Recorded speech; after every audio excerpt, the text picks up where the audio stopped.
Dr. Lori Stevic-Rust, or Dr. Lori as her followers know her, is an international dementia healthcare consultant and serves on many professional boards.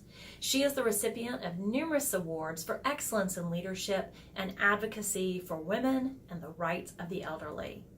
She has been honored as a Woman of Achievement by the YWCA.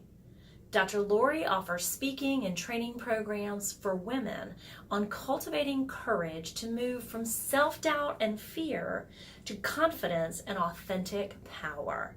She is the author of 7 books on topics ranging from depression, heart disease, and wellness, a personal memoir on the art of aging with gratitude, and her newest book, Lily's Red Shoes of Courage. I had the privilege of previously doing a Facebook Live with Dr. Lori, and I am super excited to welcome her to the studio today. Enjoy our time with Dr. Lori. Welcome to another edition of the Wynn Show, where everybody comes to win. It is our intention that as you view each one of our interviews, you are inspired to take something into your own life and into your circle of influence and make a big impact. And today is no different. We have with us Dr. Lori. So excited to have you in the studio today. Thank you for having me. This is great. Thank you. You've been, we've done Facebook Live together, and today Dr. Lori was actually here at a local event. So I definitely want you to tell our viewers a little about your what happened today. Yeah. Just a tiny bit about that. Okay. And then we're going to go into your platform, and for our viewers, those moments where you're going to see something in Dr. Lori that's going to speak to you, and you're going to be able to take it and go, if she can do that, then I can do what's my calling to me as well. Right. So let's talk for a minute, though, about your event, because sure. Woo! Yes. Yeah, so what was that today? So we were just here in South Carolina launching Lily's Red Shoes of Courage, which is my new children's book. Mm-hmm. And the themes of that book really originate from the adult version, which we're going to talk a little bit about. Definitely. But today's event was really to invite moms and their daughters, grandmothers and their daughters, aunts and their nieces, to come and listen to the story. We had conversation and little skits about how do you stand up for yourself, how do you stand up for others, what does bullying look like, how do you find the courage. So we had a lot of sweet little ones just wanting to tell their stories about, there was this time, there was a little bully in my class, and this is what I did. And so it was an opportunity to really reinforce the things that children were doing. And then they were able to purchase little shoes that had courage on them. They weren't quite as spiky as that for the little ones. I was going to say, this is the big girl That's shoe. the big girl size, yes. Loving this, Yeah, so, I mean, we talked a little bit about, again, that sort of symbolic, but that courage and stepping into our courage is kind of an internal thing. Mm-hmm. So it was really just an opportunity to be together with all of the little ones, and then the women who are inspiring them and teaching them how to step into their courage. So that's what we were doing here in South Carolina. So you did this event, you read the story to them, yes. And nothing is better than hearing a story read by the author. That's the best, because all of your heart and your passion and the inflections are all spot on. So I know they must have enjoyed that. You did some skits. And this event is going to happen again in Ohio later in October, correct? Right, yes. Okay. So we'll be doing one in October 20th in Cleveland. Okay. And then we've got a couple other states that are slated, and we'll begin to travel around sharing the message and meeting some of our little upstanders, which are the children who we know are no longer going to be bystanders, and participate and watch what's happening to their friends and being able to really stand up. So we're introducing the concept of Upstander. We're introducing the concept of being using your empathy, and what does empathy look like, and how do we develop that. So all the way from 5-year-olds, 4-year-olds, but we had several today that were like 11 and 12 who were really serving as kind of mentors and teaching the little ones about, here's what you do, and here's how hard it is, and here's how you have to be brave. And so it was really just a wonderful, inspirational, watching our little girls come together and really talk about their courage. So courage is a big theme for you. Yes. And Lily's Red Shoes kind of came after put on your big girl shoes, Right. right? And Yes. so put on your big girl shoes is a story, or is your message of courage and empowerment for women. Right. That's really your platform, Yes. right? So I want to stay there a minute. We are going to come back to Lily, okay? Yes, We're not yes. leaving Lily out there hanging. Right. We're going to tell you more about her. Yes. But I really want to, because the courage and empowerment piece for women came prior to this. This is your 6th book. Right. Right. So Yes. so let's go back a little bit, because part of what our viewers watch for is they say, well, this is all great now. You've written 6 books, but there was a point in time where Oh, sure. you had to write the first one. Right. And you had to step on the first stage, because you do a ton of speaking Right. at events and keynoting. Yes. And so let's go back in time. Sure, sure. How far back are we going? Well, I when can did tell this you, start? I mean, I think every person has a story about when they were bullied as a child. I don't think we escape, into our adulthood where we don't talk about the things we were made fun of, or, and ironically, I was in 7th grade when I had to have surgery on my feet. And before that, before they realized that. Surgery on your feet, and these are her courage Yeah, shoes. this was the rehab process. Okay, I'm thinking, wait a minute, you come a long way, baby. Right, exactly. Oh, wow. But- So but 7th grade. Yeah, but before, and you think about how hard 7th grade is in general, but before I had the surgery, they were trying to figure out what was going on. I have a very high instep. And so what I remember of 7th grade, and again, 7th grade, think about that as a young woman, is I had to wear orthopedic shoes to school. And the shoes were big and bulky and metal and clunky and ugly, and I was mortified. And so what I can remember back in time about that was hoping and praying that the teacher never called on me, that I didn't have to go to the board, that I could pretend like I didn't know the answers, because I didn't want the ridicule that would come by people seeing my shoes. So I remember sitting like with my feet tucked underneath my desk. But out of all of that, what I remember was I had a couple friends who would not walk near me at recess because they were embarrassed. And I had You're one. breaking my heart. I know, right? So you told me go way back, girl. Yeah. But I had Oh, one gosh. friend who would say to me, I'm going to walk in front of you, which was her code so that the shoes aren't the first thing that people see. And I remember, I didn't know the word for it or the language for it, but when I look back, she was my upstander. She was the friend who was willing to say, I'm going to step in front of this so that the teasing and all that doesn't come your way. So it started back there. Wow. And then I Now, think... are you still friends with her? Like, No, okay. I don't. It's funny I just that you wonder, would say people that, come right? in and out of our lives, but I just Exactly. wondered, Yeah. 'cause that was pretty dang Very powerful. So if she's watching, she could call me and we'll reconnect. But you're right. I mean, it is those people that then leave a lasting imprint, right? Yeah. And then I think, so that's my story going way back. Of Okay. we all have those stories of knowing what it feels like to have something you are ashamed of or embarrassed about, or that you're made fun of for. And that happened to just be mine. So it's sort of ironic that the analogy and the metaphors and the things that I use are shoes. And I don't think I really appreciated that early on. Okay. But fast forward to when it really dawned on me, this feeling of we as women particularly walk around sometimes feeling like an imposter.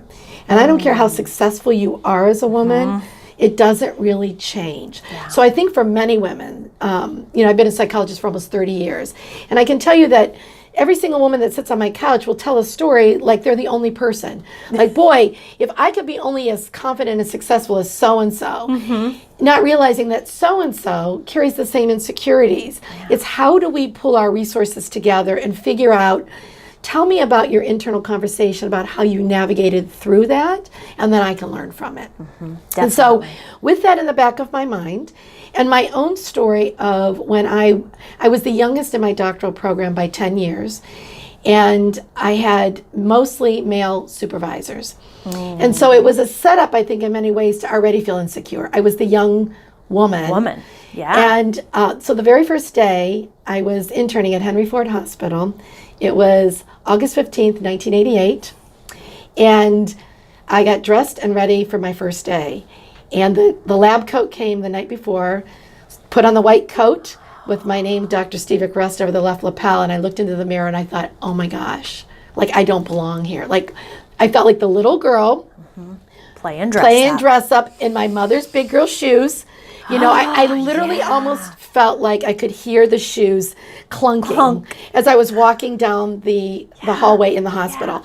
So from that, I told that story in one of my books, and people were like, oh my gosh, I love that. That's how I feel like an imposter. Like on the outside, you got the degrees, you got the education, you've got the experience, all of that, and you look confident. But on the inside, all of us struggle with some level of feeling like an imposter, and we have to really work hard and consciously at that. Yeah.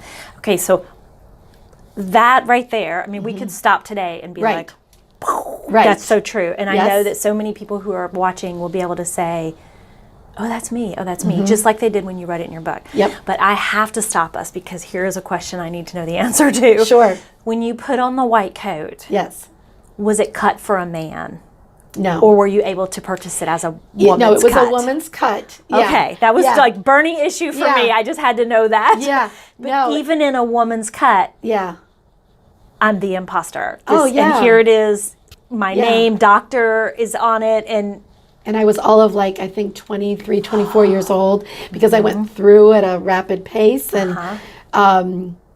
And again, so I literally, when I looked in the mirror, there was just this total disconnect on what I looked like on the outside and how I felt on the inside, you know? So, So you've had, well, you've shared with us anyways, 2 really important like milestone pieces in your life. The 7th grade, the friend, the shoes, the friend. Right. And then starting your residency, is that right? Internship. Okay. Internship. We call it the right thing. Yeah, that's okay. And again, seeing yourself in the mirror and saying, this is not who right? Okay. Right. So that's at 23. Right. When did all of that come together and begin to live in a book? Like what was was it the first book that brought that out? Yeah, did you put it together there? So the first 3 books were clinical. One was a textbook, and so it wasn't until it's not that I struggled with the confidence forever. I mean, I think all of us find places where we think, oh, this is it. I've got my stride. I know what my strengths are. I'm feeling really good about that. And then there are other times it's like, oh my gosh, like there's that fear and that insecurity, right? So, you know, I think with experience and I was surrounded by some amazing people and I had amazing female mentorship after my internship. And I think that helped me really grow into the professional that I was and that I am. And so that, for me, it's time now to turn around and put my hand out to help the rest of the women coming behind me, because I know what that journey is like and how important it is to have women in front of you, guiding and supporting you. So when I turned 50 and my grandmother turned 100, we wrote a book together called Greedy for Life, which was her philosophy on, you know, living passionately and courageously and absorbing everything that this life has to offer, right? But in that book, I shared the story that I just shared with you about my internship. And the feeling that I described as I'm this imposter walking around in my mother's big girl shoes. And so the seed of this started then. And then I think just over the next several years of hearing more and more women talk about feeling like an imposter, struggling with their confidence. And I thought, you know, if I could interview amazing women, famous and otherwise, that we all could go, oh my gosh, look at this one. This one is like confident. And I could get them to tell me their internal dialogue that I could share with readers to say, see, even Meryl Streep and Rachel Maddow and a Holocaust survivor can tell you their stories about where they felt they're most insecure and lost and how they had to navigate through that, what they had to say to themselves. We all could learn. And that was part of what led me on the journey to write Put on Your Big Girl Shoes. Put on Your Big Girl Shoes. Yeah. That's perfect. This book will be perfect for our viewers as well, because again, in this show, that's what we aim to do. Like, I want them to hear from you and to be able to say, oh, well then me too. Right. Which is what you're doing here, sharing that story, that internal dialogue that we can all take on and then say, oh, well then me too. Exactly. I can change those things. Exactly. You talk a bit about the complexity of sort of the dual role for women, be either motherly or businesslike, be compassionate or be demanding, right? Just talk to us a little bit about that, because we are so complex. Yes. And we're just dealing with it. Right. And Well, so, and I think as women, we bought the story, right? We swallowed it hook, line, and sinker of if you are not, if you're not motherly, then you are bitchy. If you are not employed, you're lazy. It's really this duality that was put upon us. Like, you don't get to sit at the table in the C-suite office space if you're a mother. Like, those two things just almost don't go together. The connotation of those words pull us apart, I think, as women, and we bought into it. And I think for many years, women had to really grapple with, no, you know what? I can be motherly and nurturing and sweet and kind and compassionate and still sit at a C-suite table and lead an organization. And I think those were the stories that I was hearing over and over and over again from the women that I interviewed. Rachel Maddow's story of being a female in a male-dominated industry, an openly gay woman. All of that said, you don't fit in here. You don't belong here. Right. So finding a place to say, no, I can be that person who does this, this, and this, and still the other parts of myself. And her story I always found fascinating because the way she brought those dual components of herself together, from the waist up, she conforms. She's in the suit jacket, the blouse, the makeup for camera. But from the waist down that you don't see on set, she's in her Levi jeans and her tennis shoes. And, she talks about that's how she stays grounded at the core of who she is while participating in the professional role that she's serving. And I know hers is one story, but there are many women who find that place to say, I'm both. For me, the male supervisor voices were, you don't want to look too attractive. You don't want to wear shoes that are too high. You don't want to move your leg too much when you're doing therapy. It's distracting to the male counterparts. All of those messages that because I was a young woman, I digested and thought, well, they're the professionals. They're the supervisors. They must know. Yeah. As opposed to thinking, no, I can be funny. I can wear high heels and I can be smart and I can be a good psychologist and I can be a mother. I can be all of those things. But we as women have to find a way to integrate those components of ourselves. So how did you step forward, though, and say, I can be all of those things when those were not the message? I mean, you're clearly hearing this message and you're clearly saying, but wait, I can be. Was there somebody in the other ear who was saying you can be? What was the role model, or how did you just kind of pull that up and say, I'm doing it? Yeah. August 15th, 1988 is when it happened. When I said to you, when I put that lab coat on and I walked down that hallway, my first patient was an AIDS patient. And while I had read a ton about the disease and I knew a lot about the brain, I had never seen an AIDS patient. Okay. And the young man in the room was my age and essentially dying. And my job as the psychologist was to make an evaluation of if he had the capacity to stop treatment, which would ultimately lead to his death. So it was heavy, daunting for my first day, right? And I went, thinking, welcome aboard. Exactly. And I remember walking into the room thinking, this is how you do it. You got to do it this way. You got to act this way. My supervisor was in the room. And all I found myself doing was falling all over myself. And I left the room and I was crying. And I thought, I can't do this. This is too big for where I'm at in my age and otherwise. And I made a conscious choice while I was in that hallway to say, you know what? This young person is my age. I need to see him as the person, not just the person in room 3, because that's what I know is one of my strengths. So I went back into the room as the psychologist I knew I could be when I stopped being the imposter that they expected me to be. And that was my moment. Wow. That was my moment. And from then on, it was like, I may not be great, I may fumble and fall and fail, but I will do it fully authentic in the shoes that fit me without the rest of the baggage that was on me. And I know I'm not the only one. I know we have messages always in our lives. And at the end of the day, the only thing that I found to be truer than anything is when you're who you are, it shows. It's the most therapeutic thing I can do when I show up, wherever I show up. As you. Yeah. Let's say that one more time. When you are who you are, and you show up as that person, it's the most therapeutic thing you can do for anybody around you. I have to kind of take, You I have do to chew that. on that for a You minute. do that. Right? Yep, yep. And I think it's so important for all of us to kind of chew on that for a minute. Yeah, There's yeah. nobody else who can be you. Right, right. When you're who you are, that's the most therapeutic Yeah. for yeah. yourself and for everyone around you. Because when we spend Got it so there. much energy trying to pull those pieces, parts of what we think is expected of us, we actually become the imposter. So we fear we're going to be an imposter, and we actually then become we an become- imposter. So I think, that's the part that's where our truest power is. And that's the message from what I know from my own life and my own stories. But that was the message really from the women in this book. So tell us a little bit about this book. So it came as the result of doing these interviews. Yes. And you interviewed how many women? Boy, there was so many. There was 3 core stories that are in the book, and then a lot of one-offs. And so just a diverse, eclectic group of women.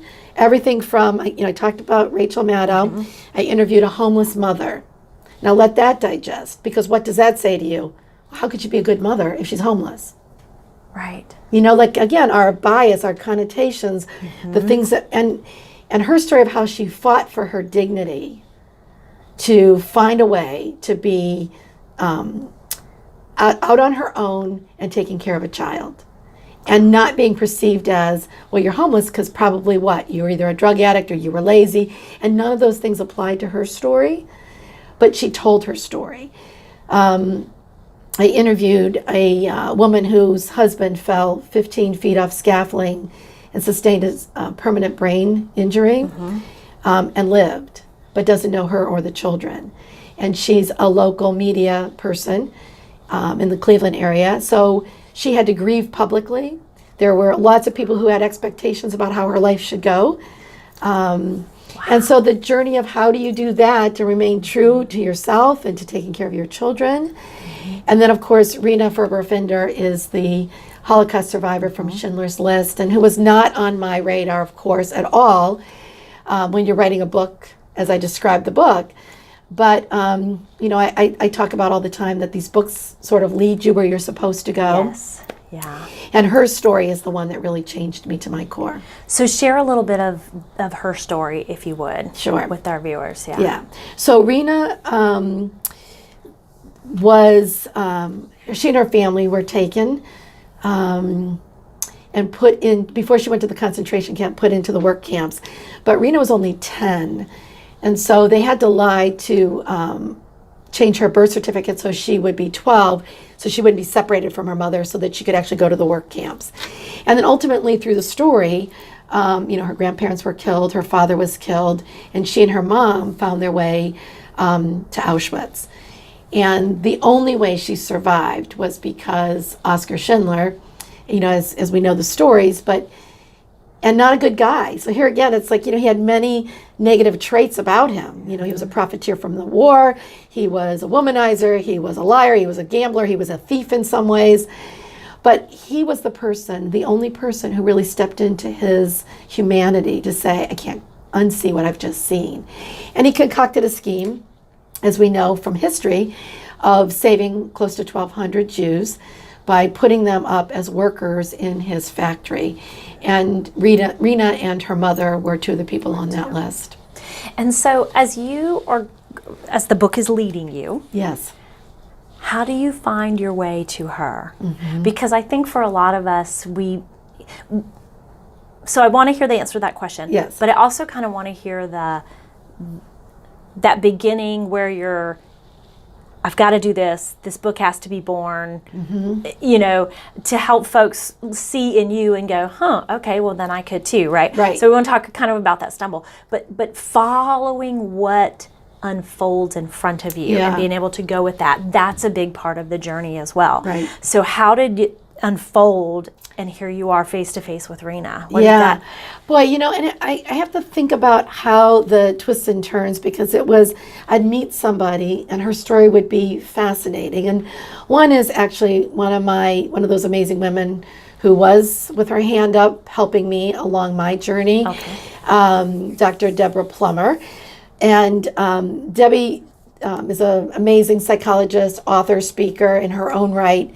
But she always tells the story that, oh, Lori and I met in school, which is true. But Debbie she was a nun back in the day. She is no longer. She was a nun, and she was my high school psychology teacher. Okay. So yes, we met in school, but she was my high school teacher. And then our paths ended. I graduated, and then our paths crossed again in graduate school. And we've just been, she's been my go-to mentor. She's just a wonderful human being. But I interviewed her because she grew up in during the unrest, the civil unrest, and talked about how prevalent racism was when she moved. She as a little girl moved into a community that didn't want them there, and the first thing they did was put up a Confederate flag, put a spotlight on it, and put a fence around their yard. That was their welcome to the neighborhood. So she was really clear in talking about, her journey and how you had to make sense of fitting into a world where she was the only black person in the room, the only black person in the school. And through Debbie, I was introduced to an organization called Facing History, Facing Ourselves. And if you don't know that, I'm a big fan of what they do. They teach history in the classroom, but in an integrated way, not just in a factual way. So their mission isn't to just say, okay, here's what happened, memorize this and come back to me, but it's teaching the children, and I mean even high school children, about moral courage. Like if you were there in Selma, if you were there during the Holocaust, or let's put ourselves into this position. So it's giving them the facts, but having them do it through the lens of seeing themselves with their moral courage intact. Okay. And then from Facing History, Rena was one of their speakers, and I had somebody say to me, if you want to talk about courage and the power of empathy and the importance of being an upstander, I've got somebody for you to meet. And I hopped a flight and I flew to Florida, and that's when I met Rena. So that was the journey of how I got there. Okay, I love that. It's really important for us to see, because what's right in front of you leads to the next, to the next, to the next. And you just have to keep stepping forward and saying, yes, yes. That's how you go from, maybe I should write a book, to, voila, I have a book that has got to be born, right? Yes. So Rena also said something to you when you left that was super empowering. Yeah. Will you share that with Sure. them? So, So the interview, here again, it's not like what I had expected, because I didn't know what to expect in interviewing a Holocaust survivor, because I certainly knew the history. But as we sat face to face for what ended up being 7 hours of an interview with Rena telling the story, as I said before, I've been a psychologist for 30 years, and people's amazing power and resilience has always inspired me as, I watch how people navigate through this life. But nothing changed me to the core like spending that time with Rena. And so at the end of our 7 hours, I packed up all the equipment. The driver came to take me to the airport. She walked me down. I was loading everything in, and all of the emotion I had been sitting on for 7 hours just spilled over. And I started to cry. And I felt ashamed. And I thought, I know better as a psychologist to open up a story, open up a potential wound, and then leave it. And here was this elderly 80-some-year-old woman, and I was leaving and flying back home. So as I was crying, I said to her those words, like, I feel so ashamed. I feel like maybe I've made a mistake here. I can stay. Can I call somebody? And then that led to the conversation about, why did you do this? What? And Rena's answer was, as she put her arms around me, was, I tell my story so that my story will have life in you. You have become an eyewitness. And what you do with this story is now your responsibility. And I flew back home, and the words just kept fluttering inside of me, and I didn't really know how to make sense of that. Because everything I knew to be true about the word eyewitness is somebody who has seen. And I hadn't seen anything. I wasn't there. Right. And so I tried to get back to my life. I tried to go back to work. I tried to start compiling the notes from our interview. I listened to the audio. And it was 2 weeks, and I couldn't re-engage. I couldn't write. I couldn't go back to work. And it haunted me, the words. Yeah. And then just before I decided I cannot write this story, maybe I cannot write this book, I'm going to pack it all up, I turned the video camera on because I had been videotaping the interview too. And I realized when I was watching that video what she meant. While I was in the room with an 80-some-year-old woman who was telling me her story, I was present with the 10-year-old scared little girl. It was in her revealing her story that I felt my connection to her humanity and mine. And that I know to be the truest power of our empathy, when we are willing to step into those painful, ugly, hurtful stories and not just intellectually digest them, but to experience them. And so it was from that interview that I thought the responsibility is in everything I speak about, everything I write. Even if somebody is having me keynote on a topic that is completely unrelated, I always find a way to weave that story, or at least a piece of her message about the power of empathy into something. Because without empathy, I don't think anything that we do in this life really matters much. So that was really the impetus and part of the motivation for not only this book, but also looking at, we got to rewind the tape here. We got to get back younger before bias and prejudice and belief systems are ingrained with our young children. And so Rena's story, of course, is part of what really inspired me to teach children about empathy and becoming an upstander. Yeah. So digest for a minute the quote, "You have been an eyewitness, and now it's your responsibility." Right. I think those words, are enough to cause each of us to kind of look, to stop and say, wait a minute, what have I been an eyewitness to? Exactly. Exactly. Instead of just passing it by and letting it go. Let me slow down a minute.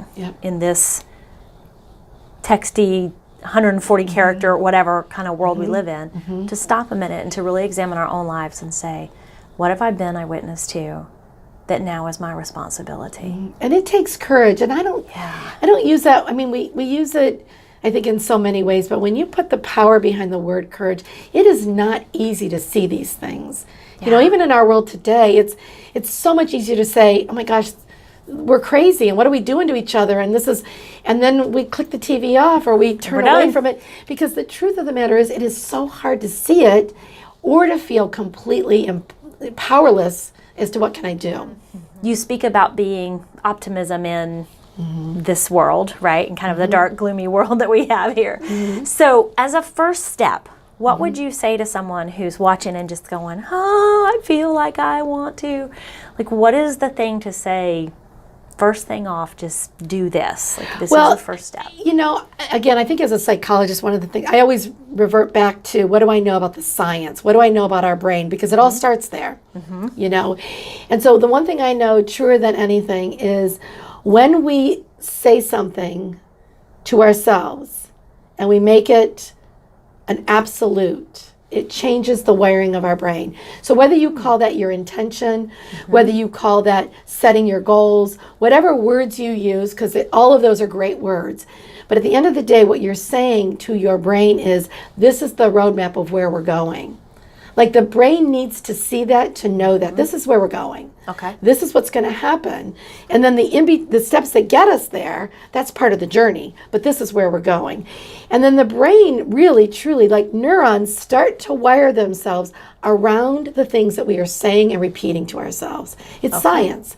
So this isn't just like a fluffy, go and tell yourself, attaboy, you can do this, and something happens. I'm a millionaire. Right. Right. It's really based on how we do that in a very specific way. Okay. That we start to rally ourselves around what will follow. So decide it, set the intention. Like you said, whatever the word is for you is fine. But you've got to declare it. You got to set something out there for your brain to then begin to rewire towards. Yes, and then you have to stop over. one. You have to just step over the obstacles, because there are going to be obstacles, and there is going to be setbacks, and there's going to be failure, and everybody knows that. But it's sort of like when we go, okay, but I don't really have fear of failure. It's like, no, we do, because we don't. but right up until it paralyzes you, and you won't take the step to do the thing that you want to do. Exactly. Everybody does, yeah. But I also think there's a part where we're almost afraid of our own power. That we're almost afraid of knowing how amazing we could really be. Yeah. And here's the secret sauce in all of this that I've discovered in 30 years of doing this work. Yeah. Is people think, particularly women, I mean, it could cross our genders, but it's mostly women. We think, don't get yourself too hopeful. Don't set the expectation too high, because when the crash comes, it's going to really hurt. And I'm here to tell you, it's going to hurt regardless. Yeah. But when we're always guarding ourselves because we're waiting for that other shoe to drop, that shoe never drops from the place we think. So we spend a lot of time being anxious and worried and careful and fearful and risk averse because we're waiting for that shoe to drop. But I'm here to tell you, the shoe's coming from our blind side. And all we're doing in all of that navigating is we're depleting ourselves of our coping resources. So when we do get hit from the blind side, we have nothing left in reserve. That's power. There's your secret sauce. That is the secret sauce right there. Yeah. And that's the work that I think is the most valuable, is really working with women to help them navigate around that, to put that into those words into practice into their lives. Yeah. I worked with a group of ladies one time, and so they had like their district manager was there, and all these women sales ladies were there, and we started doing the work, and one of them, it came out, it wasn't the fear of failure. She was afraid of, what if my client says yes? Then what do I do? And her district manager's mind was just blown. Yes. She said, well, what do you mean you're afraid? Of course you want them to say yes. But when she really got down to it, she was scared of them saying yes and scared of stepping into the success of that. She was like, then what am I going to do? Right. And so then all those, where does the shoe drop? Come into place, because if I'm too successful, if this, if that, it's going to happen here, and so it's exciting to hear you say that. Yes. And the mind works, and it's very confirming for me for a lot of work that I do with folks. Yes. And it's just fun. Yes. I mean, when you see people take that on and realize. Yes.